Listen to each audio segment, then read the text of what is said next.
यदृच्छा लाभ संतुष्टो द्वंद्वातीतो विमत्सरः समः सिद्धावसिद्धौ च कृत्वापि न निबध्यते। यदृच्छया अपने आप जो कुछ प्राप्त हो उसमें ही संतुष्ट रहने वाला, द्वंद्वों से अतीत तथा मत्सर से रहित, सिद्धि व असिद्धि में समभाव वाला पुरुष कर्म करके भी नहीं बंधता है। जो सदैव संतुष्ट रहता है वही संत कहलाता है। जो संत है, जो साधु पुरुष है, उसका मन सदैव संतुष्ट रहता है। जो स्वयं संतुष्ट रहते हैं और संतुष्टि को बांटते हैं वह संत कहलाते हैं। जिनके पास जाकर लगे कि हाँ, यह वही जगह है जहाँ पर मन टिकता है, मन संतोष में आता है, कुछ और प्राप्त करने का मन नहीं, बस यही पल बस टिक जाए, मन यहीं टिक जाए, तो समझिए सच्चे संत के पास आप आ गए। और यदि बेचैनी हो और इच्छाओं के पीछे भागने का मन हो तो समझिए कि जगह सही नहीं। जो संतोष देते हैं, जो शांति देते हैं, प्रसन्नता देते हैं, खुशी देते हैं, वही संत कहलाते हैं। भगवान श्री कृष्ण यहाँ कहते हैं कि जो अपने आप प्राप्त हो, आपकी मेहनत से, आपके प्रयत्न से जो मिल गया है, उसी में संतुष्ट, जो खुद संतुष्ट रहे वही तो योगी, वही भक्त, वही संत। तो संत हमेशा प्रसन्न रहते हैं, खुश रहते हैं, संतुष्ट रहते हैं।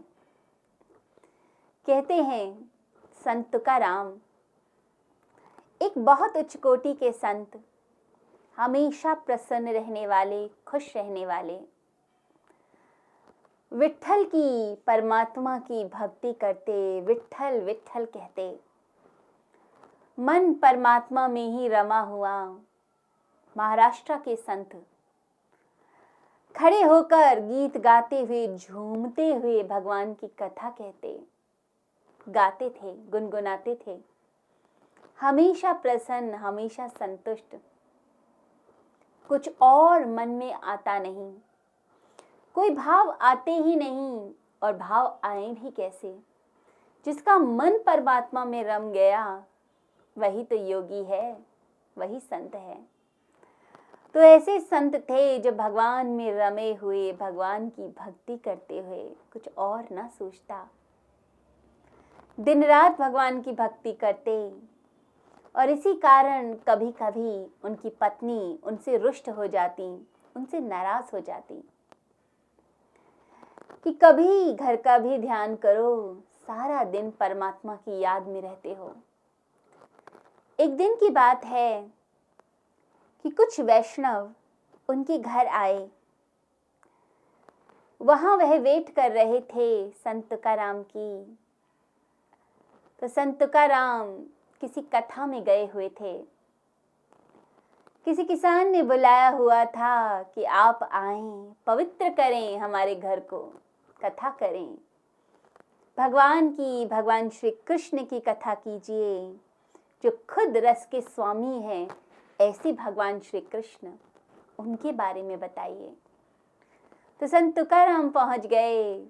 जो संत होते हैं वो तो प्रेम के भूखे होते हैं, प्रेम चाहिए उन्हें, प्रेम के वशीभूत होकर वे भक्तों पर कृपा करते हैं। तो संत तुकाराम भी चले गए और वहां कथा कर रहे थे। इधर कुछ भक्त वेट करते हैं, घर पर प्रतीक्षा करते हैं, पूछते हैं उनकी पत्नी से कि कब आएंगे संत। तो पत्नी थोड़ी नाराज थी, तो उन्होंने कह दिया कि मेरे पति तो परमात्मा की याद में ही मग्न हो गए हैं, बावले हो गए हैं, वो गए हैं किसी कथा में, आपको इंतजार करना है तो करिए, अगर लगता है कोई काम है तो आप जा सकते हैं। जो वैष्णव थे, जानते थे कि पत्नी थोड़ी नाराज लग रही है, कोई बात नहीं, हम संत की प्रतीक्षा करेंगे। वो बैठ गए वहीं। अब उधर संत तुकाराम अपने आनंद में मग्न, अपनी शांति में, भगवान के रस में डूबे हुए उस किसान के यहाँ कथा कर रहे हैं, झूमते हुए, गाते हुए, नाचते हुए। अब जब कथा खत्म हुई तो किसान ने पैर पकड़ लिए, कहा कि इतना रस, इतना आनंद आया, आपने भक्तों को आनंद दिया, शांति दी, आप सच्चे संत हैं। सच्चे संत की पहचान भी यही है कि वो आनंद को, शांति को बांटते हैं, सब पर कृपा बरसाते हैं। तो संत तुकाराम के चरण पकड़कर उसने धन्यवाद किया, और धन्यवाद करना भी चाहिए। जब कोई हमें शांति देता है, कोई हमें प्रेम देता है, किसी से आनंद मिलती है, भक्ति मिलती है, तो आप उसे धन्यवाद कीजिए। कोई भी व्यक्ति यदि आपके अंदर भक्ति की रस धारा डाल दे तो उसका धन्यवाद कीजिए, क्योंकि सौभाग्य से भक्ति मिलती है। तो संत तुकाराम भी भक्ति की बातें कर रहे थे, इसलिए किसान ने पैर पकड़कर उनसे प्रार्थना की, उन्हें धन्यवाद किया कि आप आए, आपका परोपकार है। और बदले में संत तुकाराम को बहुत सारी मिठाइयाँ और कुछ गन्ने देकर वहाँ से विदा किया। अब भगवान का नाम संत तुकाराम ले रहे हैं, हाथ में मिठाई, कुछ गन्ने, भगवान का नाम लेते हुए चल रहे हैं।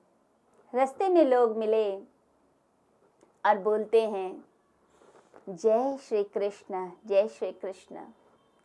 कृष्ण का नाम लिया तो संत तुकाराम तुरंत अंदर से द्रवित हो गए।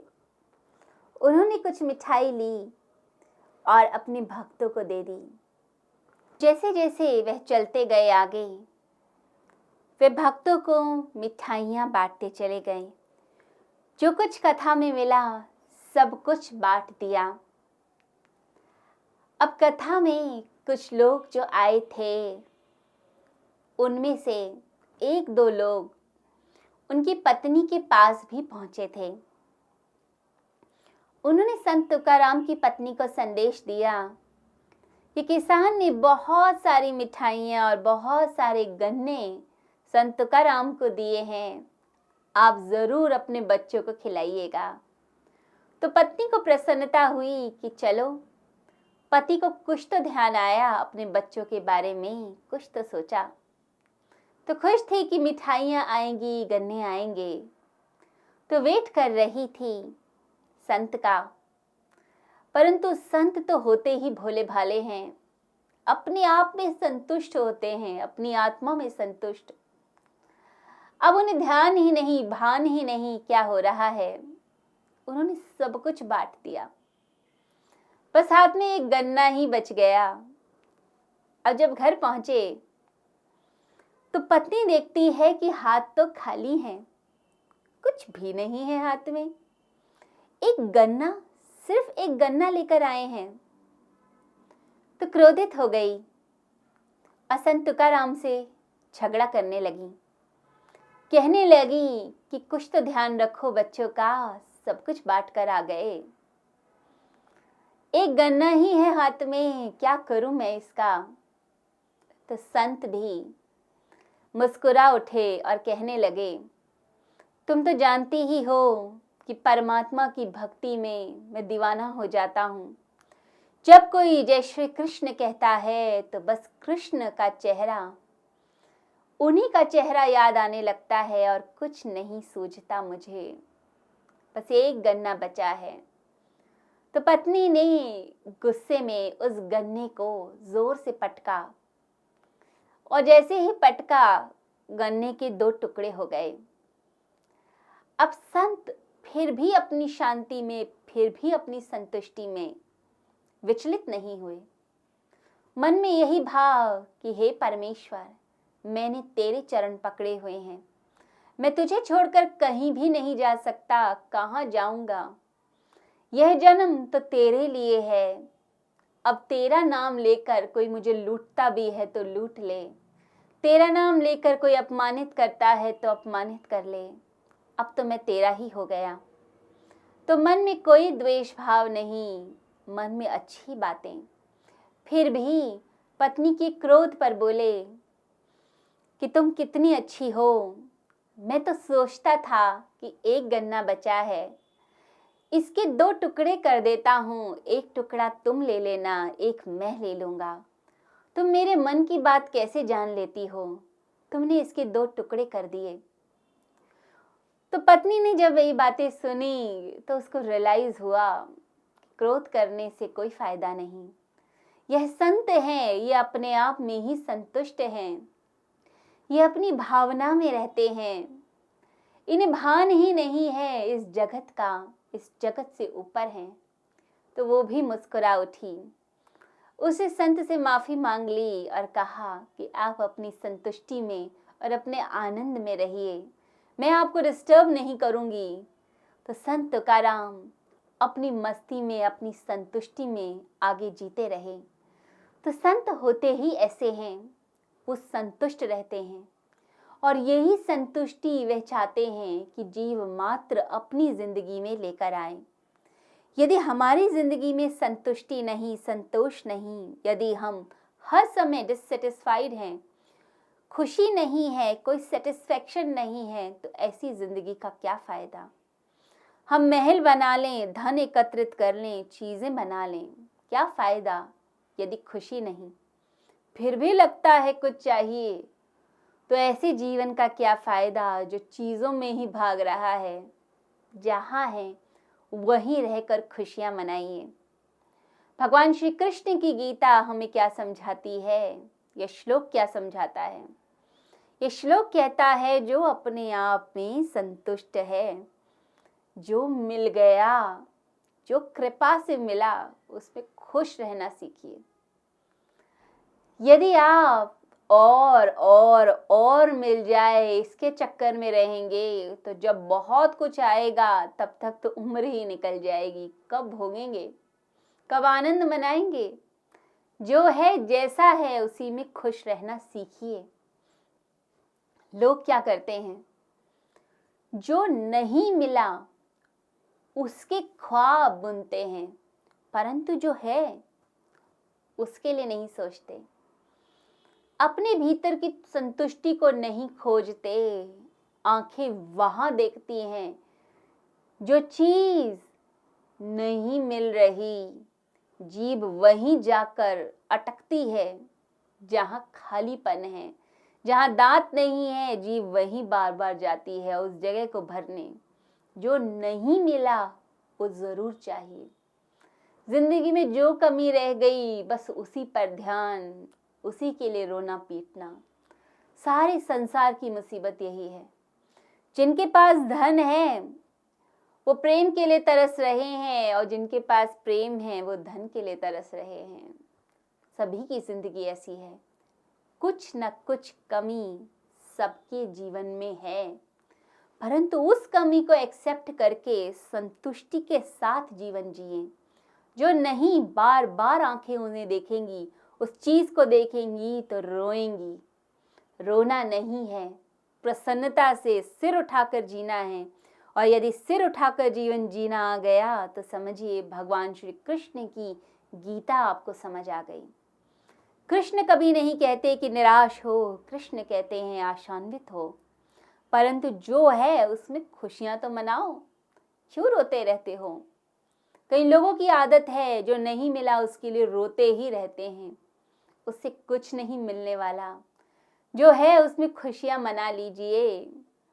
जो सन्यासी हैं वो गृहस्थियों की तरफ देखते हैं, जो गृहस्थ आश्रम में लोग हैं उनकी तरफ देखते हैं, और जो गृहस्थ हैं वो सन्यासियों की तरफ देखते हैं कि कितनी अच्छी जिंदगी इनकी, कितनी स्वतंत्रता।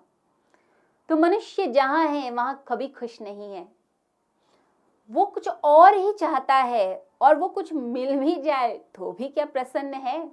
कहते हैं संत एकनाथ, एक दिन अपने गांव में सभी को तीर्थ यात्रा पर लेकर चले गए। उनके माइंड में आया कि सभी गांव वालों को मैं तीर्थ यात्रा कराऊंगा। तो गांव के लोग एकत्रित हुए और कहने लगे कि आपका बड़ा धन्यवाद, आप लेकर हमें जा रहे हैं। तो गांव में एक चोर रहता था, वो चोर भी आया संत एकनाथ के पास, कहने लगा मुझे भी ले चलिए, मैं क्या करूंगा, यहाँ पर सब जा रहे हैं। तो संत एकनाथ ने कहा कि तुम्हें लेकर जाएं, तुम तो चोर हो, वहां भी चोरी करोगे और सबको परेशान करोगे, क्यों हम तुम्हें लेकर जाएं, ये ठीक नहीं होगा। चोर ने पैर पकड़ लिए, मुझे ले चलो। अब संत तो होते ही दयालु हैं, संत का दिल द्रवित हो गया, हृदय द्रवित हो गया, अब दिल पसीज गया। अब उन्होंने कहा ठीक है चलो, तुम हमारे साथ चलो। अब चोर चल पड़ा संत एकनाथ के साथ, उनके पूरे ग्रुप के साथ। कुछ दिन तक तो ईमानदार रहा, परंतु कुछ दिनों के बाद अब मन में भाव आया कि मेरी जो स्किल है चोरी की, कहीं मैं उसे भूल ना जाऊं। परंतु क्या करूं, संत के साथ आया हूं, वायदा कर दिया, संकल्पबद्ध हो गया, अब क्या करूं, कुछ सोचता हूं इसके बारे में। तो उस चोर ने क्या किया, रात्रि में चीजें अदला बदली करने लगा। अब लोगों में हड़कंप मच गया कि चीजें गायब हो जाती हैं लेकिन मिल भी जाती हैं। अपनी अटैची की चीजें दूसरे की अटैची में मिलती हैं। बड़ा ही कुछ अद्भुत हो रहा है, कौन कर रहा है ये खेल। संत एकनाथ को ख्याल आया कि चोर भी तो साथ है, कहीं वो तो नहीं कर रहा। उस चोर को बुलाया और कहा कि क्या खेल खेल रहे हो, एक दूसरे का सामान बदल देते हो। तो चोर ने हाथ जोड़े और कहा कि क्या करूं, चोरी की आदत है, रात को जगने की आदत है, दिन भर इतनी पवित्रता में रहता हूं, ईमानदारी में रहता हूं, रात को वापस मन बेईमानी का करता है। अब आपको वायदा कर दिया कि चोरी नहीं करूंगा, तो चीजों की अदला बदली कर देता हूं।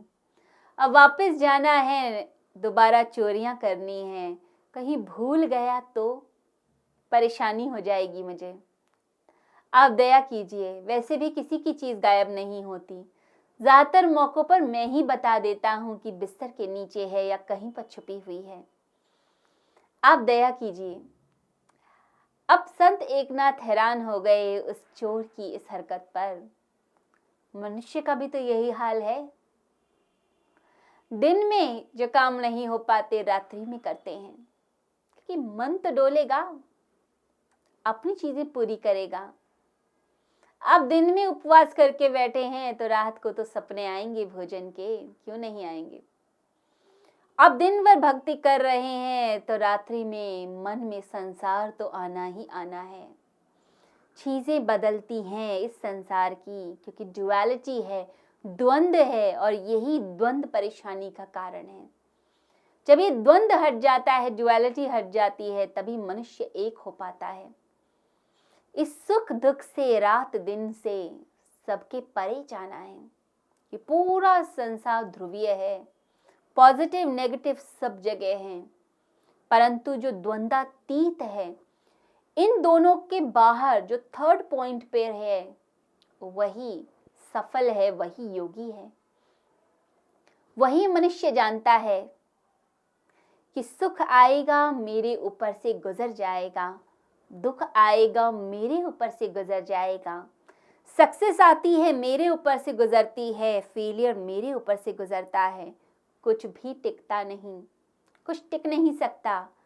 ना मैं प्रकाश हूँ, ना मैं अंधकार, ना मैं सक्सेस, ना मैं फेलियर। मैं इन सब के परे एक आत्म तत्व हूँ, और वही आत्म तत्व मेरा परिचय है।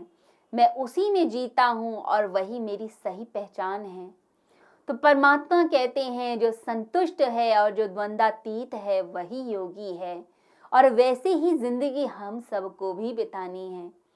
बार बार भगवान से प्रार्थना कीजिए, परमेश्वर हमें संतुष्टि दीजिए, आनंद दीजिए, हमारे मन को खींच लीजिए, अट्रैक्ट कर लीजिए, क्योंकि जिसके मन को परमात्मा ने अट्रैक्ट कर लिया, खींच लिया, तो समझिए वही सौभाग्यशाली है और वही भक्त है।